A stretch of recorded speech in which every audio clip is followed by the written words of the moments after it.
Welcome back, everyone. This is part 5 of our Cayne Let's Play. In part 4 we learned a lot about some of the crew and whatever the Samantha project is. And we got a door code for the crew station. And it looks like we have another PDA, so let's start off with that.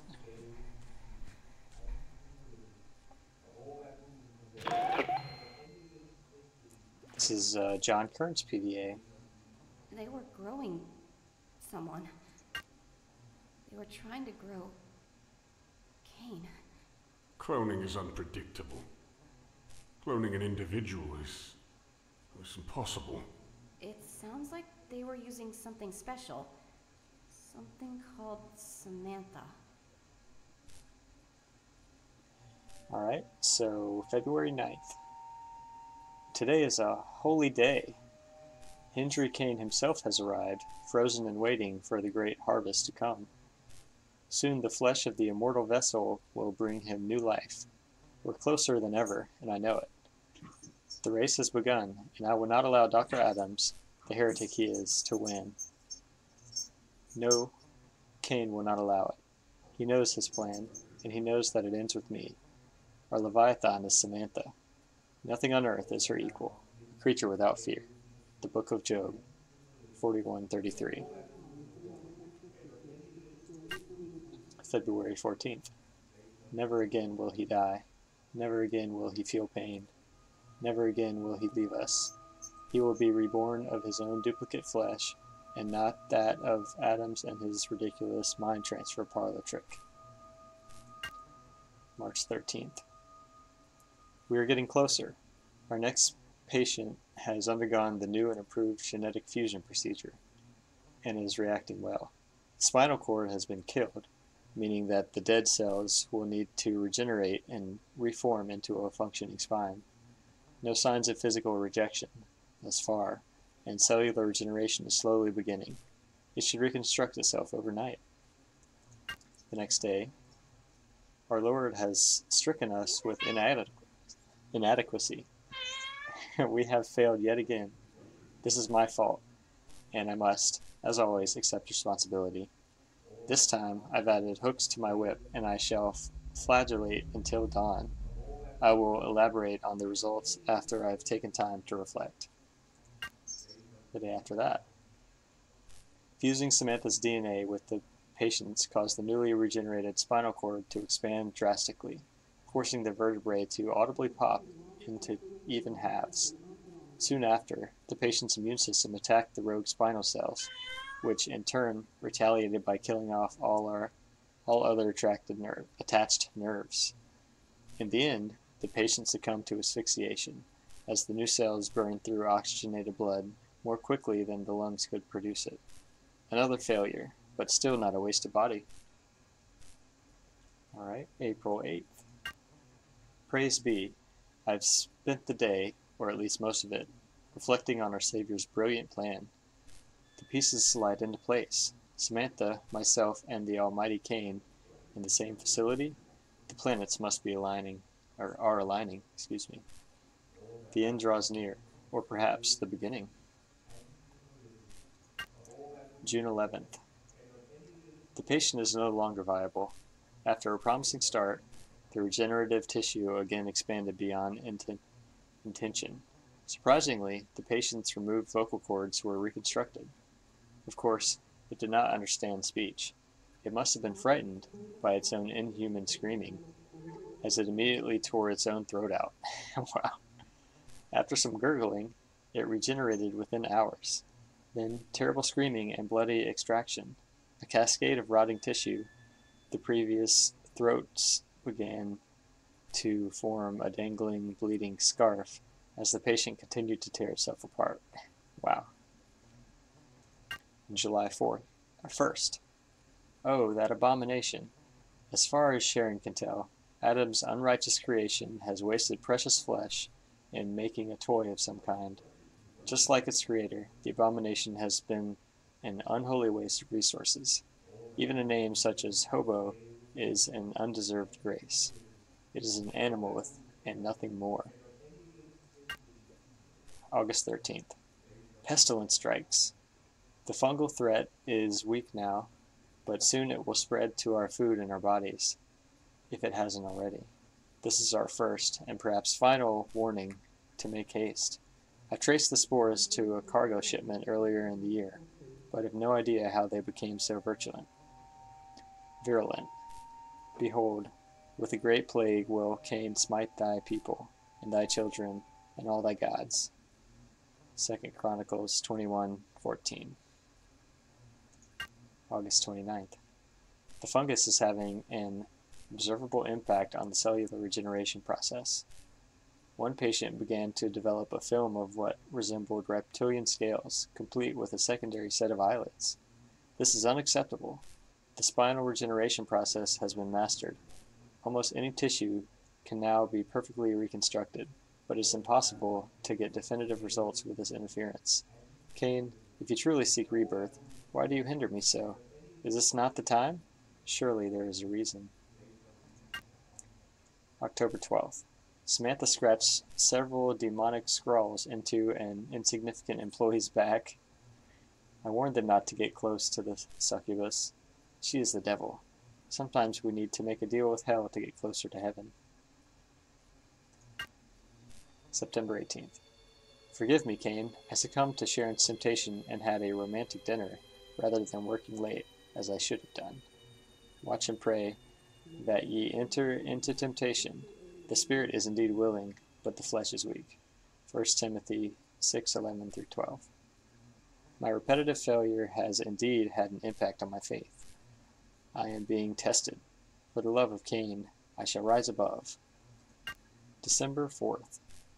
Today I noticed that my laboratory is missing several incubators. The last inventory check was several months ago, so it could have gone missing at any time. This is undoubtedly the work of Adams, but why? He doesn't need the equipment, and I can certainly spare it. Perhaps the hobo is involved.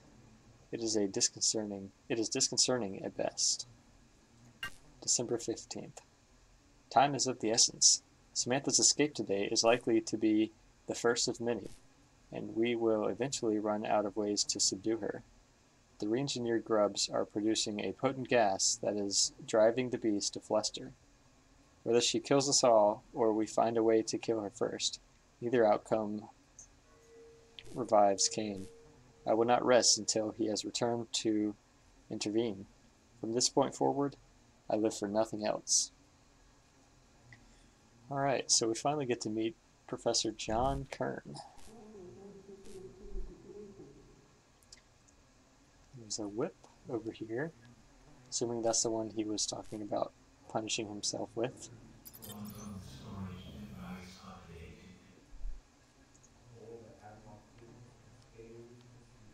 And this one's definitely in a cross configuration.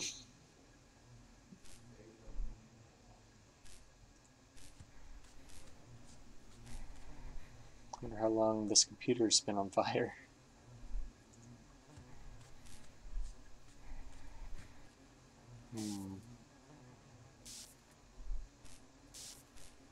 Alright, so here's the control lever. Let's see if we can get it to move.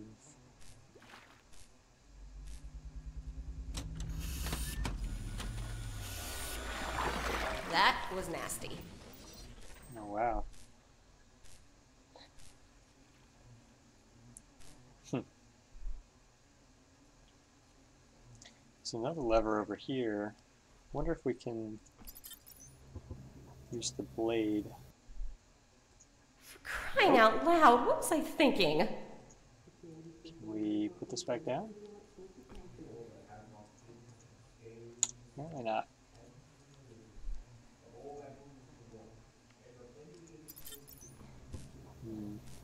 Let's see if we can whip the womb.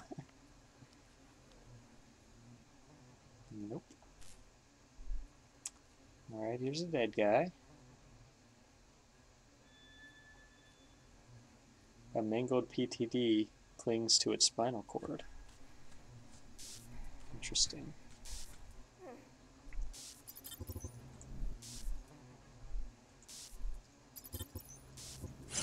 Don't worry, little guy. I'm not that stupid. So voice recorder.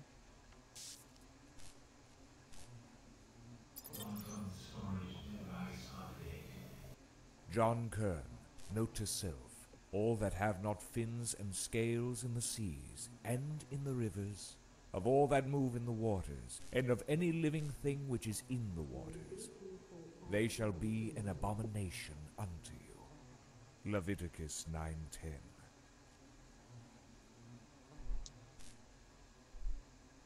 Alright. I don't see anything else we can use in here. Unless we can interact with anything. Okay, we're still holding on to the voice recorder. Wonder if we have to use his voice to activate something. I doubt it can be used in place of a lever. There's something else we need to look out for. For crying out loud, what was I thinking? Alright, let's leave this for now and go check out the room that we unlocked in the last part.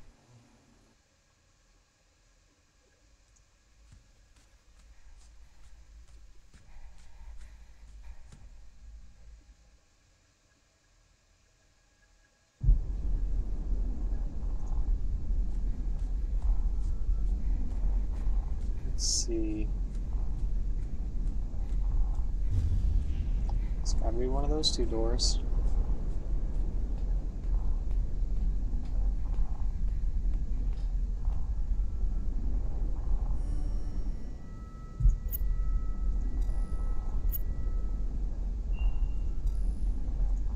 Crew facilities.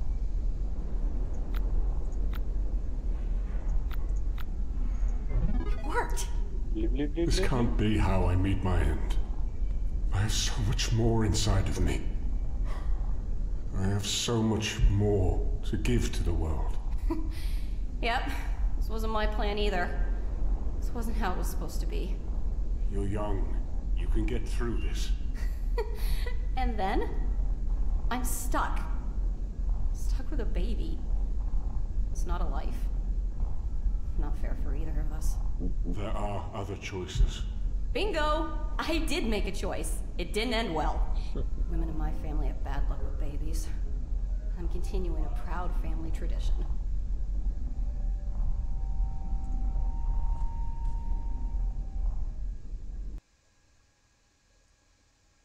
So, this is where the monsters play. Still no sign of anyone? Do plants count? This horrible place must have had more people around. Let's see what's on the notice board.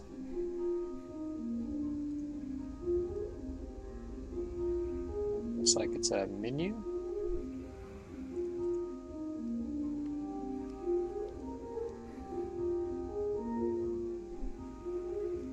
Scented greenhouse. Interesting. A boombox, a holographic tin of cola. Kind of strange, just have this lying around.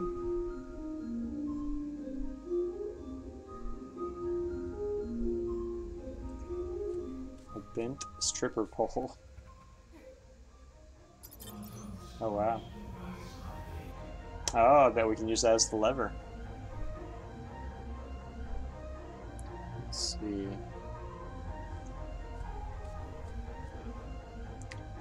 Now I'm wondering, it has a tape loaded, if that's what we can use this for.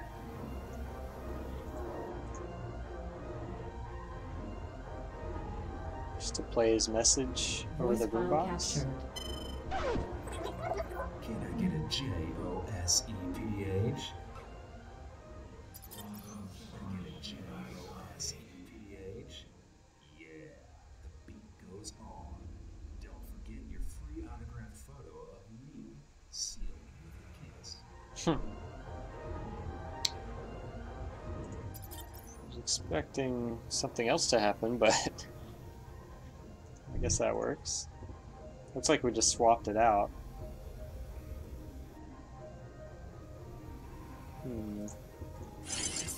Yes, yes. Oh, No. made something. Makeshift lever. Alright. Definitely found the purpose of that. Don't worry, little guy. I'm not that stupid. Alright, let's see what's over here.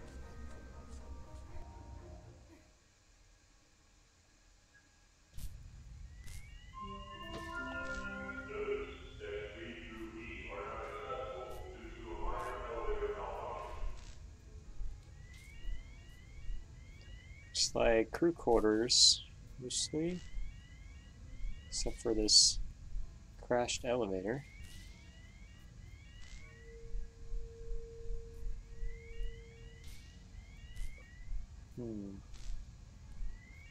Wonder if we can use the voice to open a door? Oh, that's Danny's room. This one's empty, but it's still locked.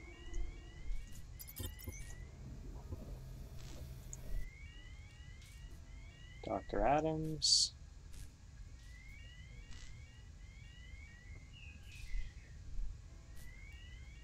Cindy. Interesting. There's a PDA upstairs and an open door. But not sure how we get upstairs.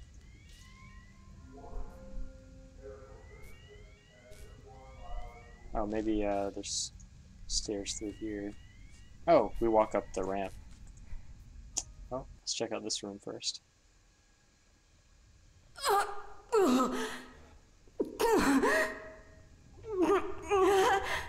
Oh, terribly decorated.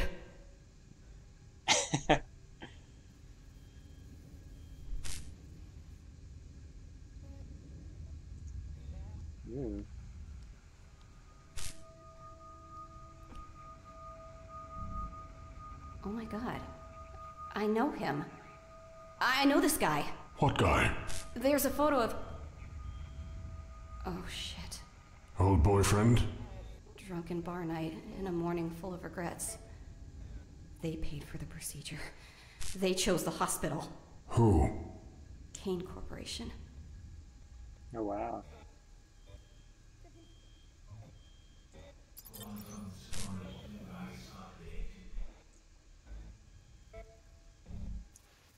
Let's see. I think that's all we were supposed to get out of this.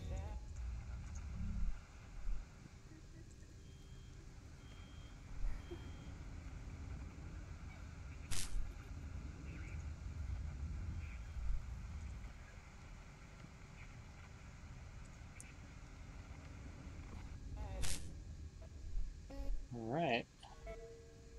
Well, here's a piece of equipment.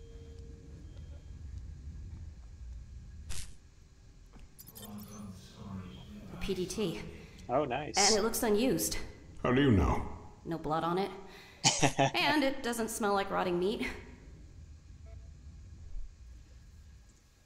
Alright, let's see whose PDA this is.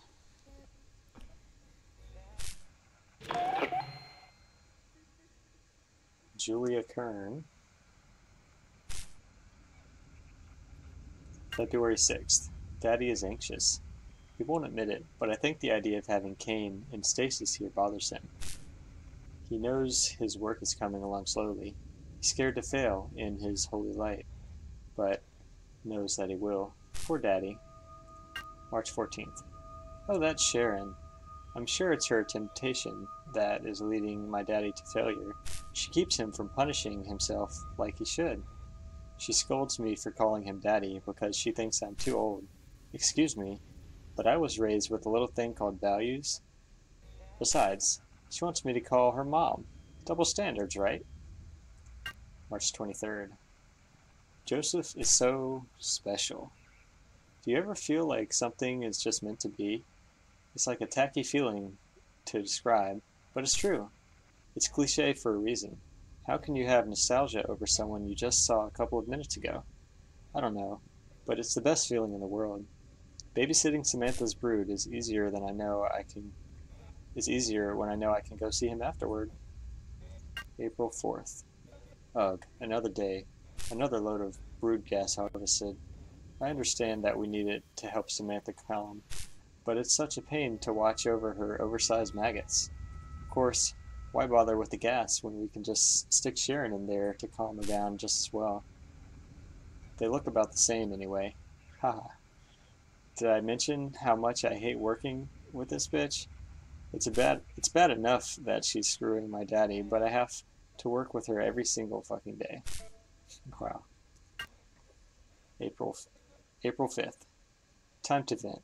I've really been thinking about how Samantha only lets Sharon handle her. It pisses me off to no end.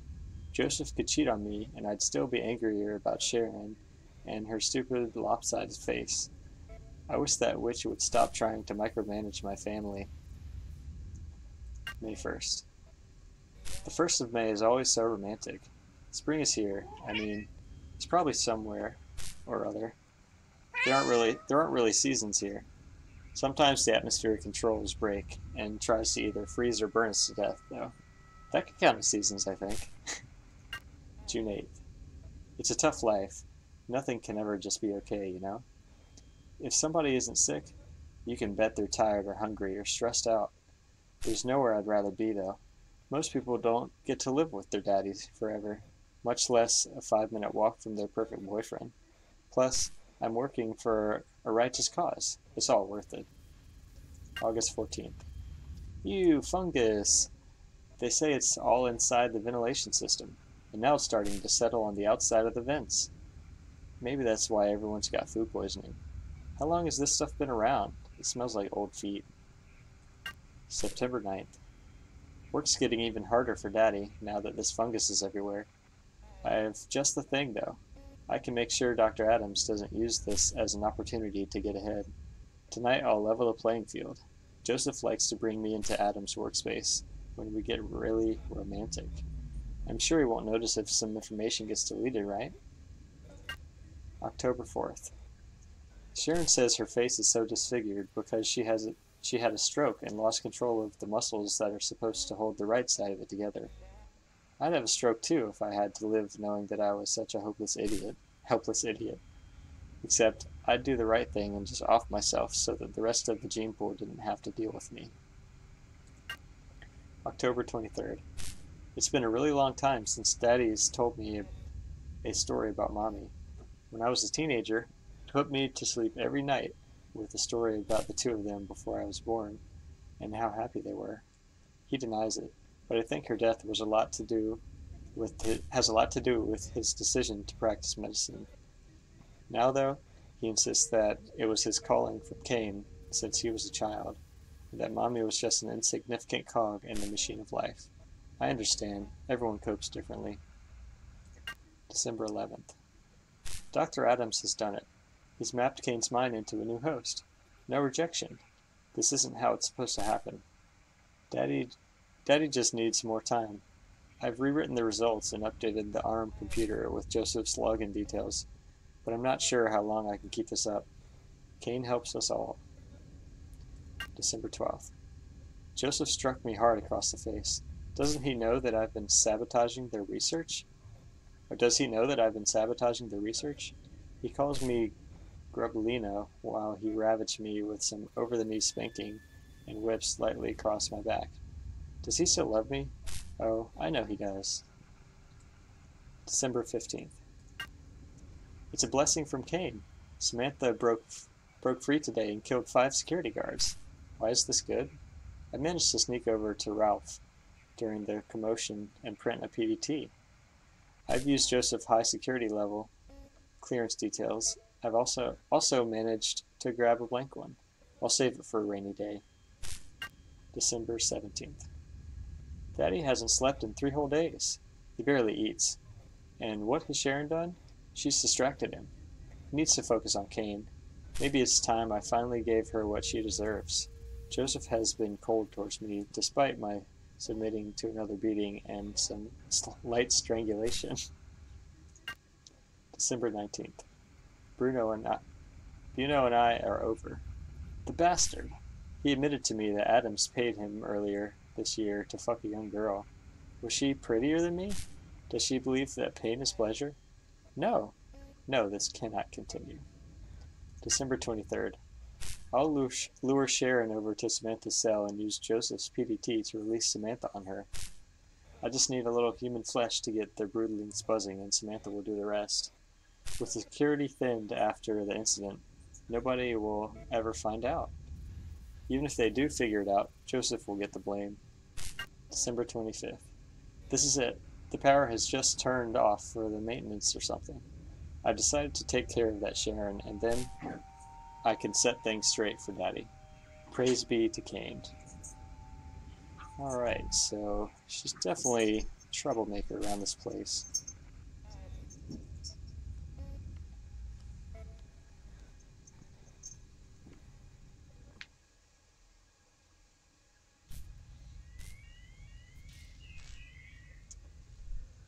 Alright, so I think we'll head upstairs. Oh, actually we can't because we're blocked off.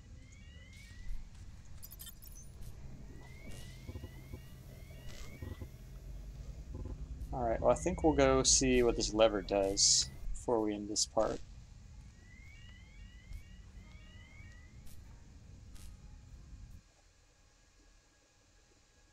I love Juca-Cola. Love it. They say it's made from people. Juca-Cola is made of love and happiness. Sealed with a kiss.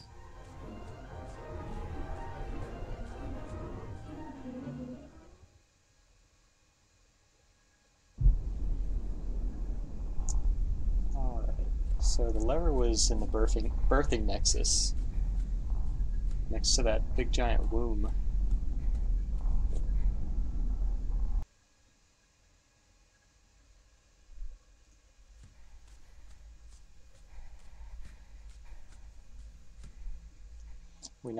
Now we also have a blank PDT, so we'll be able to see what that does too.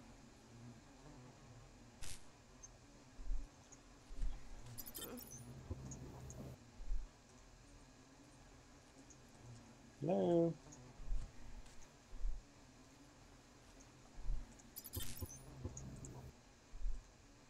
There we go.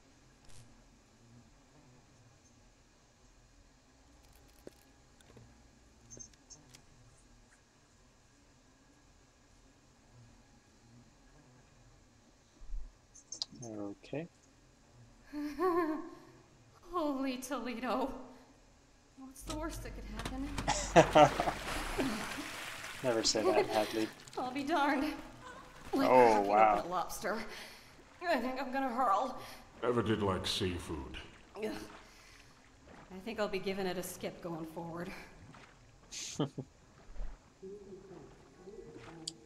Alright, so it floated the corpse up here. And I guess we can get his PDT. This. Whoa! Oh.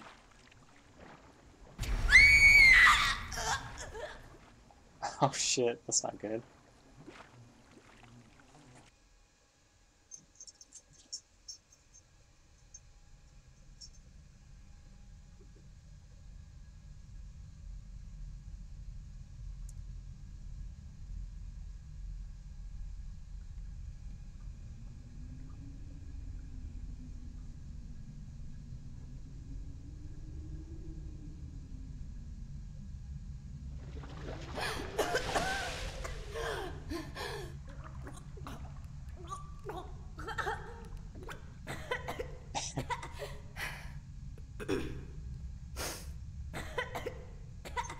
That was nasty.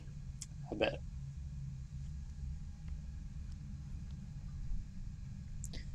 Well, that was unexpected. It looks like we're kind of trapped down here. Oh, unless we can exit this door.